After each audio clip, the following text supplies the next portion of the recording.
کہ اللہ تبارک و تعالیٰ نے سب سے پہلے قرآن کے بارے میں ذکر فرمایا کہ قرآن ایسی کتاب ہے جس میں کوئی شک نہیں ہے. یعنی قرآن ایسی کتاب ہے جس میں کوئی شک نہیں کا مطلب کہ قرآن محل شک ہی نہیں ہے. قرآن محل شک ہی نہیں ہے. جو کفار و مشرکین کو قرآن پر شک ہوتا تھا ان کے شک کا کوئی اعتبار ہی نہیں ہے. پھر آگے اللہ تبارک و تعالیٰ نے ہدایت کن لوگوں کو ملیں گی, ہدایت تامہ کن لوگوں کو ملیں گی, تو متقیوں کو ہدایت ملے گی. پھر متقی کو انہیں اس کے بارے میں بتایا گیا جو غیب پر ایمان رکھتے ہیں, نماز کو قائم کرتے ہیں.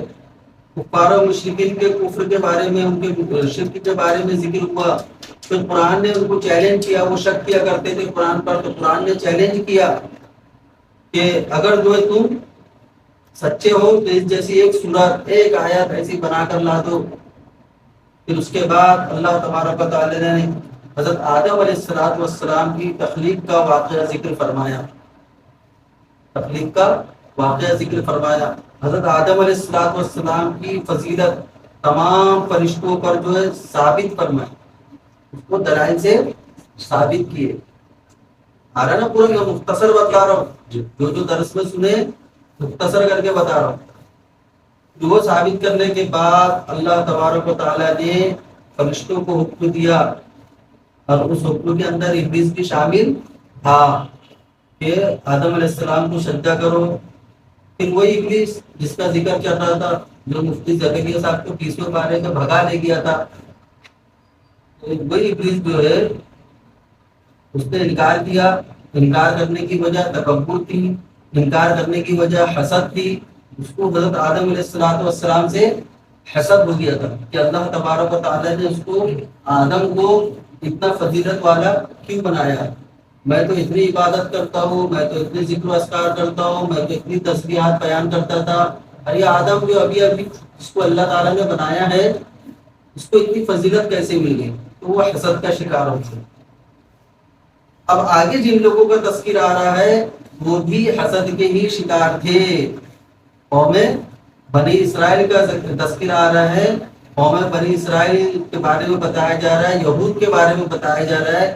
انہوں نے نبی کریم صلی اللہ علیہ وسلم کی رسالت کو تسلیم نہیں کیا, اللہ تبارک و تعالیٰ پر ایمان نہیں لائے, اور رسول اللہ صلی اللہ علیہ وسلم کے دشمن بن بیٹھے. اس کی وجہ وہی حسد تھی جو ابلیس کو حسد ہوا تھا حضرت آدم علیہ السلام سے, اور حسد کی وجہ سے تکبر اور طرح طرح کے جو گناہ کے اندر مبتلا ہوا, آخر کار اس کے گلے میں دائمی لعنت کا طوق پڑ گیا. تو یہی حسد کے جو شکار یہود و نصارہ بھی ہوئے. وہ باوجود یہ کہ وہ اہل کتاب تھے, کتابوں کے, ان کی کتابوں میں, تورات میں, انجیل میں, ان کی کتابوں میں رسول اللہ صلی اللہ علیہ وسلم کی بعثت کی پیشن گوئیت تھی. ان کتابوں میں ان سے عہد لیا گیا تھا کہ آخر الزمان صلی اللہ علیہ وسلم پر تم کو ایمان لانا ہے, آخر الزمان صلی اللہ علیہ وسلم پر تم کو ایمان لانا ہے. اور انہوں نے اس عہد کو قبول کیا تھا کہ ہاں جب آخر الزمان صلی اللہ علیہ وسلم تشریف لائیں گے تو ہم ایمان لے آئیں گے. عہد کر لیا تھا. اللہ تبارک و تعالیٰ نے ان سے یہ عہد لیا اور یہ فرما دیا تھا کہ جب تم اس عہد کو پورا کرو گے تو میں بھی اپنے عہد کو پورا کروں گا. مجھ سے اللہ تبارک و تعالیٰ نے کیا عہد کیا تھا ان سے کہ جب تم آخر الزمان صلی اللہ علیہ وسلم کی رسالت کو تسلیم کر لو گے, میں جو دین نازل کروں گا, جو کتاب نازل کروں گا ان پر, اس پر ایمان لے آؤں گے, تو اس کے بدلے میں اللہ کی رضا تم کو حاصل ہوں گی. تو اہل کتاب کا اسلام میں داخل ہونا, اہل کتاب کا مسلمان ہو جانا, رسول اللہ صلی اللہ علیہ وسلم کی رسالت کو تسلیم کر لینا, یہ زیادہ آسان تھا, بظاہر زیادہ آسان تھا. اگر توقع کی جائے تو ان لوگوں سے ایمان لانے کی, اسلام میں داخل ہونے کی توقع زیادہ کی جا سکتی تھی. کیوں؟ کیونکہ یہ اہل کتاب تھے.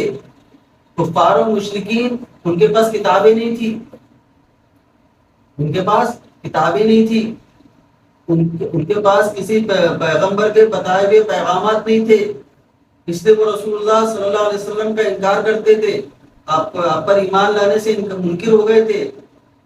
لیکن یہ تو اہل کتاب تھے, ان کے پاس تو پیشن گوئی موجود تھی. تو ان سے زیادہ توقع تھی کہ رسول اللہ صلی اللہ علیہ وسلم کی رسالت کو تسلیم کر لیں گے، لیکن ہوا یوں کہ رسول اللہ صلی اللہ علیہ وسلم جب مکہ سے مدینہ ہجرت فرمائے، مکہ سے مدینہ ہجرت فرمائے تو مدینہ منورہ میں دو قسم کے افراد تھے۔ مدینہ منورہ میں دو قسم کے افراد تھے، ایک تو کفار و مشرکین تھے جنہوں نے رسول اللہ صلی اللہ علیہ وسلم کی ہجرت سے پہلے ہی اسلام قبول کر لیا تھا، کفر شرک سے انہوں نے توبہ کر لی تھی۔ شاید ہی کوئی کافر اور مشرک رسول اللہ صلی اللہ علیہ وسلم کی ہجرت کے بعد باقی رہا ہو کفر شرک پر، ورنہ سارے کے سارے چند کو چھوڑ کر سارے کے سارے مدینہ منورہ میں آپ کے ہجرت فرمانے سے پہلے اسلام میں داخل ہو چکے تھے۔ دوسرا طبقہ جو ہے اہل کتاب کا تھا۔ اہل کتاب میں جو یہود ہے، اب دیکھیں اسلام میں رسول اللہ صلی اللہ علیہ وسلم مدینہ منورہ تشریف لائے، لیکن اسلام دین میں زبردستی نہیں کرتا، لا اکراہ فی الدین، دین میں کوئی زبردستی نہیں۔ اسلام کا یہ حکم نہیں ہے کوئی اگر اسلام کو قبول نہیں کر رہا ہے اس کو زبردستی اسلام کے اندر لایا جائے۔ یہ جو آج دشمنان اسلام کی طرف سے یہ آوازیں کئی عرصوں سے بلند ہو رہی ہے کہ اسلام تلوار کے زور پر پھیلا ہے، تلوار کے زور پر پھیلا ہے، مسلمانوں نے نعوذ باللہ صحابہ کرام رضوان اللہ تعالی علیہ مجمعین نے تلوار کے زور پر زبردستی کلمہ پڑھوا کر اسلام کے اندر داخل کیا ہے۔ یہ فضول بکواس ہے، اسیرت سے ناواقفیت کا نتیجہ ہے۔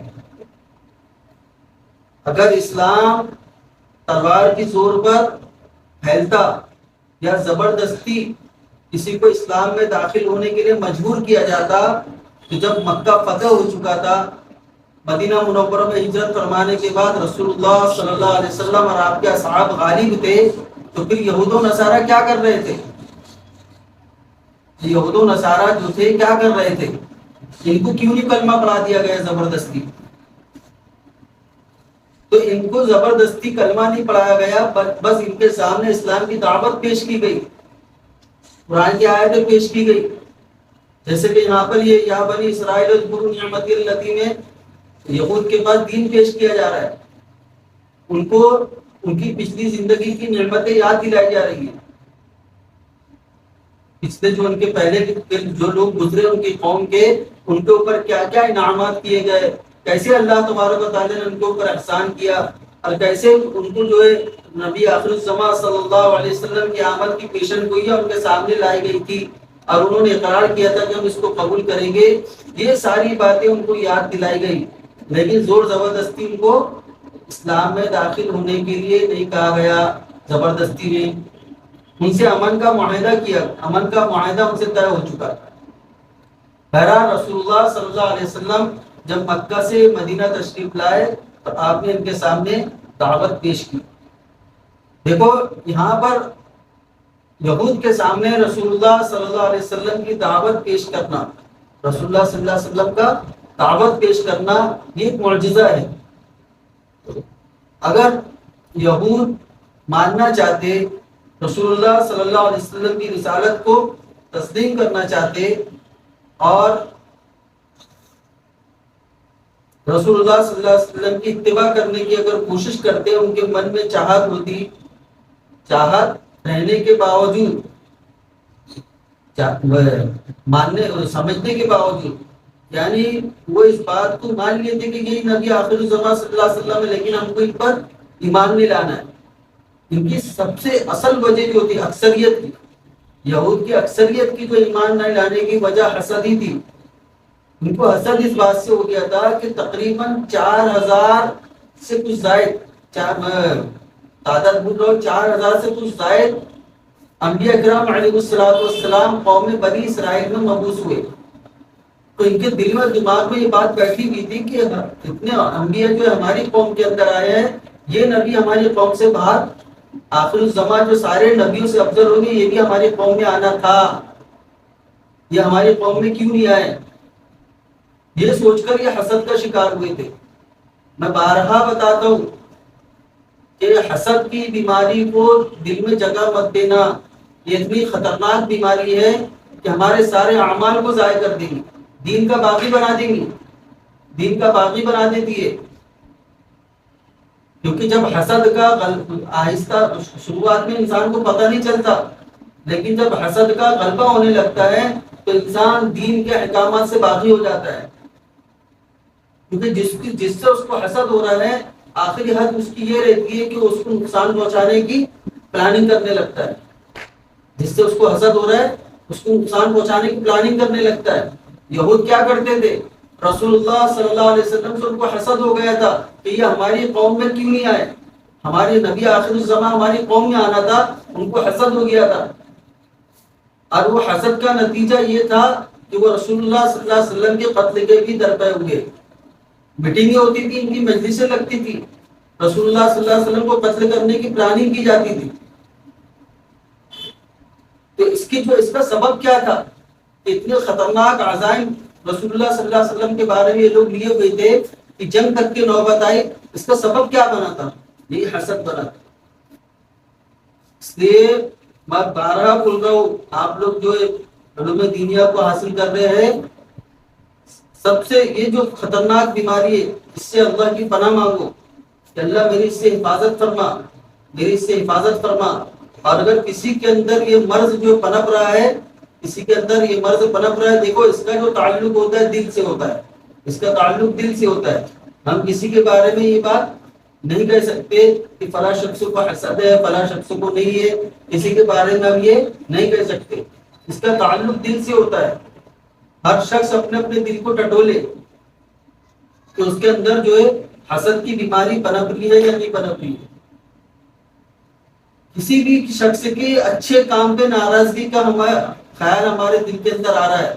کوئی بھی شخص اچھا کام کر رہا ہے اور اس کے اچھائیاں کی وجہ سے ہمارے دل میں اس کے لیے برے خیالات آ رہے ہیں اور دل میں یہ خواہش پیدا ہو رہی ہے کہ یہ نعمتیں اس سے زائل ہو جانا چاہیے. یہ خواہش پیدا ہو رہی ہے تو سمجھ لیجیے کہ حسد کی شروعات ہو چکی ہے. اب ہر شخص اپنا اپنا محاسبہ کرے. تو ان آیتوں کے اندر اللہ تبارک و تعالیٰ نے بنی اسرائیل کو نعمتیں یاد دلائی ہے. قوم بنی اسرائیل کو، خاص طور پر یہودیوں کو اللہ تبارک و تعالیٰ نے نعمتیں یاد دلائی ہے کہ جو نعمتیں ہم نے تم پر کیے ان نعمتوں کو یاد کرو اور میرے عہد کو یاد کرو کہ تم نے مجھ سے عہد کیا تھا، میں نے بھی تم سے عہد کیا تھا. اجمالاً اللہ تبارک و تعالیٰ نے یہاں پر آیت نمبر 37 میں اجمالاً نعمتوں کو یاد دلایا. پھر آگے چل کے تفصیلاً نعمتوں کا ذکر کیا گیا. مانو سلوا جو ہے ان پر نازل کیا جاتا تھا، نہ ان کو پکانا پڑتا تھا، نہ کچھ کرنا پڑتا تھا. یہ نعمتیں اللہ تبارک و تعالیٰ نے ان کو دی. جتنی بھی قومیں ہوئی ہے اس میں سب سے زیادہ نعمتوں میں رہنے والی قوم بنی اسرائیل رہی ہے. اور سب سے زیادہ ناشکری قوم بھی یہی رہی ہے. سب سے زیادہ نعمتوں میں رہنے والی قوم بھی یہی رہی ہے اور سب سے زیادہ ناشکری قوم بھی یہی رہی ہے. قوم بنی اسرائیل کو بنی اسرائیل کیوں کہا جاتا ہے؟ اسرائیل اصل میں یعقوب علیہ السلام کا نام تھا. اسرائیل یعقوب علیہ السلام کو یہ نام ملا تھا. اسرائیل کے معنی آتے عبداللہ. اسرائیل کے معنی آتے عبداللہ. اب دیکھو یہاں پر اللہ تبارک و تعالیٰ یا بنی اسرائیل اذکروا کی بجائے یا بنی یعقوب کی بھی فرما سکتے تھے. اللہ تعالیٰ نے یا بنی اسرائیل اذکروا کی فرمایا. یا بنی اسرائیل سے لفظ اسرائیل کی طرف اشارہ ہے کہ جیسے تمہارے جو آبا و اجداد، جیسے تمہارے والد اللہ کے نیک بندے تھے، اللہ کے نیک بندے تھے، اللہ کے برگزیدہ بندے تھے، اللہ کی اطاعت و فرما برداری کرنے والے تھے، تم بھی اپنے والد کی طرح اللہ کی اتباع، اللہ کی فرما برداری کرنے والے بنو. اور اللہ کی فرما برداری یہ ہے کہ میں نے اپنے محبوب صلی اللہ علیہ وسلم پر جو کتاب نازل فرمائی ہے اس کتاب پر ایمان لے آؤ. تمہارے لیے یہ جو کتاب ہے یہ تو معجزہ ہے. تم اہل کتاب ہو، کتاب کا علم تم رکھتے ہو. تم کو معلوم ہے قوم سمود کا واقعہ، تم کو معلوم ہے قوم ہود کا واقعہ، تم کو معلوم ہے حضرت آدم علیہ السلام کا واقعہ، تم کو معلوم ہے جو دیگر انبیاء اکرام علیہ السلام آئے ہیں وہ سارے کے سارے واقعات تم کو معلوم ہے. تم نے کتاب پڑھ رکھی ہے. اور نبی کریم صلی اللہ علیہ وسلم ان واقعات کا ذکر فرما رہے ہیں. تو کیا تمہاری کھوپڑی میں یہ بات نہیں گھستی کہ اگر یہ نبی نہیں ہوتے تو پچھلی قوم کے پچھلے انبیاء کے واقعات ان کو کیسے معلوم، جبکہ وہ نبی ایسے ہیں جنہوں نے کسی انسان سے پڑھنا لکھنا نہیں سیکھا، کسی انسان سے پڑھنا لکھنا نہیں سیکھا، تو وہ ایسے نبی ہے. تو یہ نبی کو پچھلی قوم کے یا تمہارے خود کی قوم کے واقعات کیسے معلوم؟ یہ ایک دلیل ہی کافی تھی. رسول اللہ صلی اللہ علیہ وسلم کو نبی تسلیم کرنے کے لیے یہ ایک دلیل ہی کافی تھی کہ آپ جو پچھلی امتوں کے واقعات بیان فرما رہے ہیں، پچھلے انبیاء کرام علیہ الصلوۃ والسلام کے واقعات بیان فرما رہے ہیں، لیکن قوم کو ماننا نہیں تھا، اسلام میں داخل ہونا نہیں تھا. تو بہرحال یہ 104 آیتیں 104 آیتیں تقریباً یہاں سے لے کر 104 آیت تک کے، وہ میرے خیال سے 143 آیت آیت نمبر 143 تک کے کا ہوتا ہے وہ. تو 104 آیتوں میں اللہ تبارک و تعالی نے قوم بنی اسرائیل کا ذکر کی تفصیل کیا ہے. اب دیکھیے یہاں پر یا بنی اسرائیل اذکروا نعمتی التی انعمت علیکم سے امت محمدیہ صلی اللہ علیہ وسلم اس کی فضیلت ثابت ہوتی ہے کہ اللہ تبارک و تعالیٰ خطاب کر رہے ہیں بنی اسرائیل سے نعمتوں کے ذریعے سے، اپنے احسانات یاد دلا کر، اپنے احسانات یاد دلا کر ان سے خطاب کیا جا رہا ہے. لیکن دوسرے بارے میں اللہ تبارک و تعالیٰ نے امت محمدیہ کو خطاب کیا ہے فاذکرونی اذکرکم، تم مجھ کو یاد کرو میں تم کو یاد کروں گا، تم میرا ذکر کرو میں تمہارا ذکر کروں گا. تو اللہ تبارک و تعالیٰ نے قوم بنی اسرائیل سے خطاب کیا ہے احسانات یاد دلا کر، اور امت محمدیہ کو خطاب ہے یہاں پر فاذکرونی اذکرکم میں. تو اللہ تبارک و تعالیٰ خود اپنے آپ کو یاد دلا کر خطاب کر رہے. تو دونوں میں فرق کیا ہے؟ امت محمدیہ صلی اللہ علیہ وسلم محسن کے ذریعے سے، محسن کے معنی احسان کرنے والا، محسن کے ذریعے سے احسانات کو پہچاننے والی ہے. یعنی امت محمدیہ پہلے محسن کی معرفت حاصل کرتی ہے، امت محمدیہ پہلے محسن کی معرفت حاصل کرتی ہے، اب پھر احسانات کی معرفت حاصل کرتی ہے. اور دوسری جو قومیں ہیں وہ پہلے احسانات کی معرفت حاصل کرتی ہے پھر محسن کی معرفت حاصل کرتی ہے. تو پہلے محسن کو پہچاننا یہ زیادہ باعث فضیلت ہے کہ پہلے احسانات کو پہچاننا یہ زیادہ باعث فضیلت ہے. یقیناً پہلے محسن کو پہچاننا یہ زیادہ باعث فضیلت ہے. چلیے اب اس میں جو ہے آیت کے ساتھ ساتھ اور مختصر تفصیل کی جائیں گی. ترجمہ دیکھیے. اعوذ باللہ من الشیطان الرجیم بسم اللہ الرحمن الرحیم یا بنی اسرائیل اذکروا نعمتی التی انعمت علیکم واوفوا بعہدی اوف بعہدکم وایای فارہبون. اے بنی اسرائیل تم یاد کرو میری نعمتوں کو جو میں نے تم پر کی ہے، اور میرے عہد کو پورا کرو، میں تمہارے عہد کو پورا کروں گا. وَإِيَّايَ فَارْهَبُونِ، اور مجھے سے ڈرو.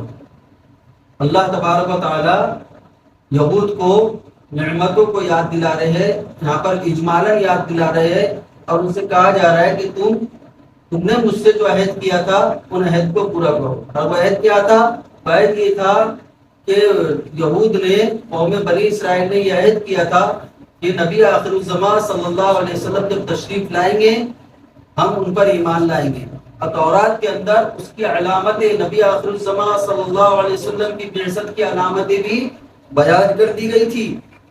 انہوں نے عہد کر لیا تھا کہ ہم ایمان لے کر آئیں گے، اور اس کے بدلے میں اللہ تبارک و تعالیٰ نے بھی ان سے عہد کیا تھا کہ اگر تم ایمان لاؤ گے تمہیں میری رضا حاصل ہوگی اور دائمی جو ہے خوشحالی والی جو زندگی تم کو حاصل ہوگی. وَإِيَّايَ فَارْهَبُونِ، اور مجھے سے ڈرو. یہود کیا کرتے تھے؟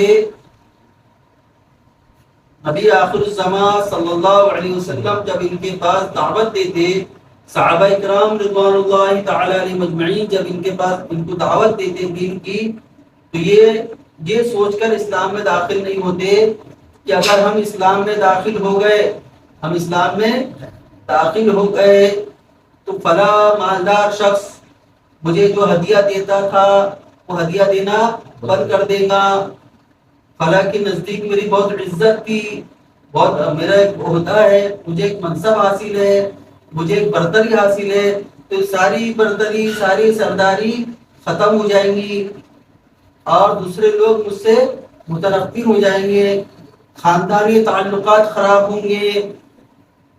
غور کرو میری باتوں پر، یہ کس کا فعل ہے؟ یہ یہود کا فعل، یہود کی سوچ بتلائی جا رہی ہے کہ یہ لوگ ڈرا کرتے تھے اللہ کے دین کو قبول کرنے کے لیے، لوگوں سے ڈرا کرتے تھے کہ اگر میں اللہ کے دین کو قبول کر لوں گا، اسلام قبول کر لوں گا، تو اس صورت میں ہماری سرداری پر فرق پڑے گا، ہمارے کو ہدیے تحائف جو ملا کرتے اس پر فرق پڑے گا۔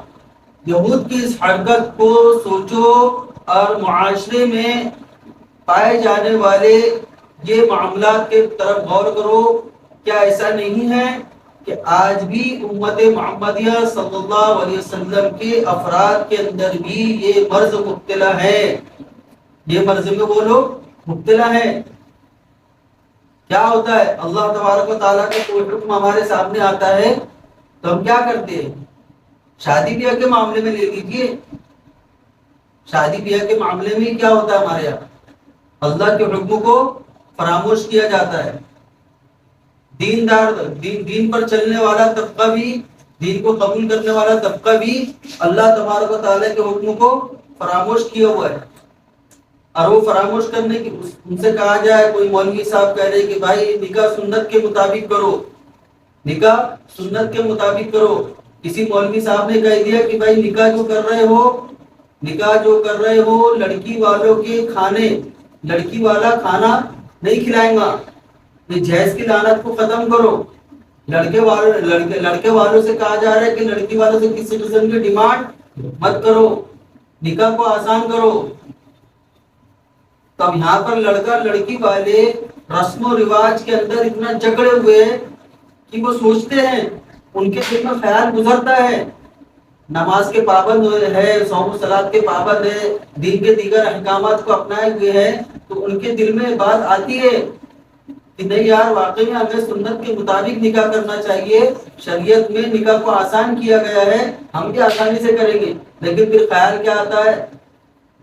میری معاشرے میں ایک عزت ہے، میں معاشرے میں ایک صاحب سربت شخص سمجھا جاتا ہوں، اگر اتنی سادگی سے میں نکاح کر لوں گا تو فلاں شخص کیا کہے گا، فلاں شخص ناراض ہو جائے گا، فلاں شخص کو میری بات بری لگ جائیں گی۔ ایسا ہوتا ہے کہ نہیں ہوتا؟ یہ سوچ کر ہم اللہ تبارک و تعالیٰ کے کتنے احکامات کو فراموش کیے ہوئے۔ یہ خصلت کس کی تھی؟ قرآن بتلا رہا ہے کہ یہ خصلت یہودیوں کی تھی۔ یہود قوم بنی اسرائیل یہ اسلام لانے سے اس لیے رکتی تھی، ان کو یہ خوف تھا کہ ہم کو جو عہدہ ملا ہے، جو منصب ملا ہے، جو معاشرے کے اندر ہماری عزت ہے، وہ ساری کی ساری ختم ہو جائیں گی۔ اور آج کا مسلمان بھی معاشرے میں اپنی عزت کو برقرار رکھنے کے لیے، معاشرے میں اپنے نام کو برقرار رکھنے کے لیے، معاشرے میں اپنی برتری کو ثابت رکھنے کے لیے یہ کام کرتا ہے کہ اللہ کے احکامات کو توڑ دیتا ہے۔ تو ان سے کہا جا رہا ہے یہود سے وَإِيَّايَ فَارْهَبُونِ، اللہ ہی سے ڈرو۔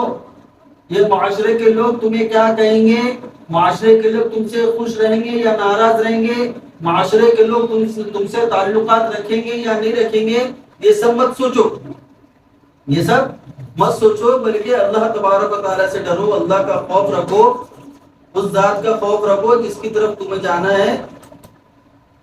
تو وَإِيَّايَ فَارْهَبُونِ کے اندر اللہ تبارک و تعالیٰ نے قوم بنی اسرائیل کو، یہود کو یہی دعوت دی ہے کہ اللہ سے ڈرو، بندوں سے مت ڈرو۔ اعتراض والوں کا زوم ختم ہو گیا۔